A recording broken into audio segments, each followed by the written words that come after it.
The squaring trick. Take the number like 25.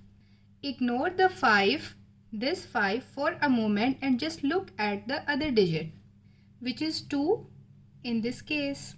Multiply this number by the next higher number. The next higher number is 3, so we will multiply 2 with 3 and we will get 6. Last step is then just add 25 at the end. So as we have taken the number 25, so 2 multiplied by 3 is 6. Writing 6 and adding 25 at the end. Similarly, we can solve this for any number which is ending in 5. The square of 35.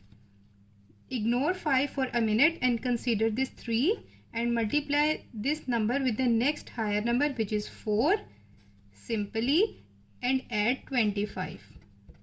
3 4 times is 12 and 25 will be written as it is. 85 square. 8 will be multiplied by 9 and will be added with 25. So 8 9 times will be 72 and 25 will be written as it is.